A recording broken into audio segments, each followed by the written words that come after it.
Assalamualaikum warahmatullahi wabarakatuh. Halo sobat setia Fakta Kehidupan.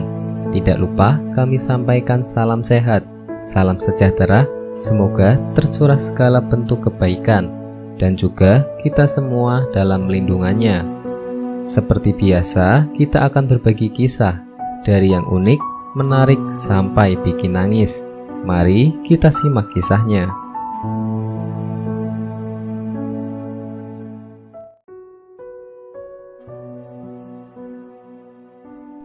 Kisah nyata. Suka bernyanyi.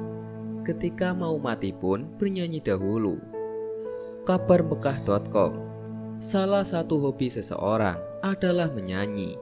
Ya, sebagian orang menganggap dengan bernyanyi bisa membuat hati gembira dan tubuh menjadi rileks. Namun, tahukah Anda ada orang yang suka bernyanyi, namun ketika sudah sekarat pun tetap bernyanyi? Rasulullah SAW bersabda, akan dibangkitkan setiap hamba sesuai dengan keadaan dia ketika meninggal dunia. Hadis riwayat Muslim. Barang siapa meninggal dalam keadaan membaca talbiyah, ia akan dibangkitkan dalam keadaan membaca talbiyah. Orang yang memakan riba akan dibangkitkan seperti orang-orang yang kesurupan, yaitu dalam keadaan sempoyongan. Barang siapa mati dalam keadaan mabuk, ia akan dibangkitkan dalam keadaan mabuk. Barang siapa mati dalam keadaan berzina, maka ia akan dibangkitkan dalam keadaan berzina.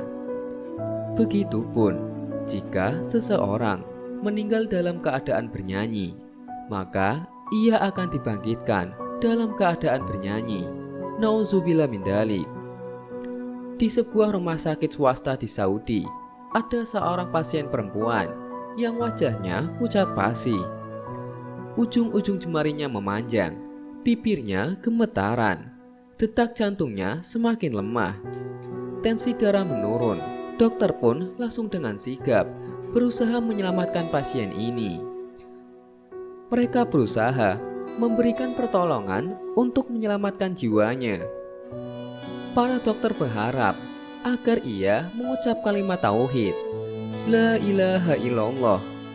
Salah satu dokter yang ada di sampingnya berkata, ikuti bacaanku, La ilaha illallah. Namun sayang, bibirnya terkunci rapat, seperti gunung yang kokoh. Pasien tersebut tidak bisa berkata, walaupun hanya satu huruf.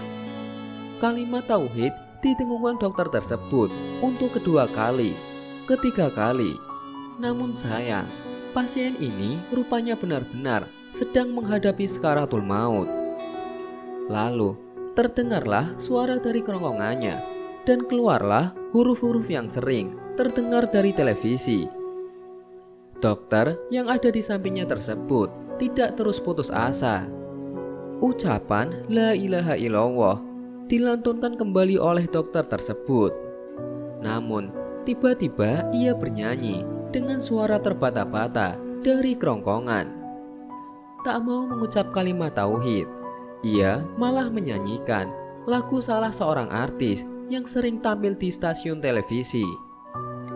Belum selesai ia bernyanyi, keluarlah ruh dari jasadnya.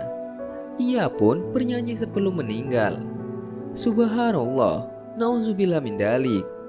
Maka perhatikanlah kebiasaan kita selama hidup di dunia, karena kematian seseorang tak akan jauh dari kebiasaannya selama hidup di dunia. Jika ia ahli beramal saleh dan ahli membaca Al-Quran, maka bisa jadi akhir hidupnya tak jauh dari perbuatan amal saleh.